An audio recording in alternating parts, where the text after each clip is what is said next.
حضرت عائشہ الصدیقہ رضی اللہ تعالی عنہ سحری کے وقت کچھ سی رہی تھی کہ اچانک سوئی گر گئی اور چراغ بھی بجھ گیا۔ اتنے میں رسول اللہ صلی اللہ تعالی علیہ وآلہ وسلم تشریف لے آئے۔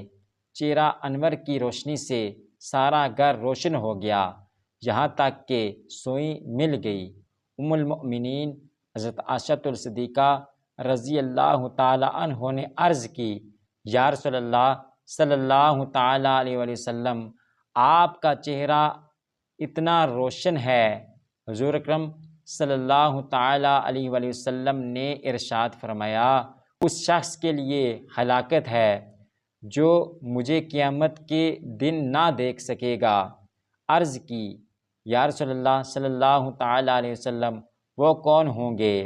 تو آپ صلی اللہ تعالی علیہ وآلہ وسلم نے فرمایا، وہ بخیل یعنی کنجوس ہے۔ پوچھا، بخیل اور کنجوس کون ہے؟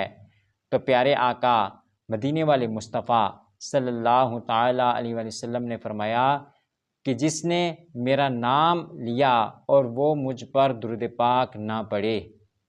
تو دیکھیے کہ درود پاک ایک ایسی عبادت ہے کہ جو ہر حالت میں اللہ تبارک و تعالیٰ کی بارگاہ میں قبول ہوتی ہے، چاہے وہ دکھلاوے کے لیے ہو یا پھر خالص اللہ تبارک و تعالیٰ کی رضا کے لیے ہو۔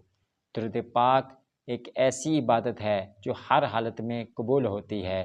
اکثر عبادات جو ہم لوگوں کے لیے کرتے ہیں صرف دکھانے کے لیے اور مقصد لوگوں کا دل جیتنے کے لیے، تو ایسی عبادت قبول نہیں ہوتی، حالانکہ وہ ریاکاری ہوتی ہے۔ لیکن درود پاک ایک ایسا وظیفہ ہے کہ جو دکھلاوے کے لیے بھی پڑھا جائے تو وہ قبول ہوتا ہے۔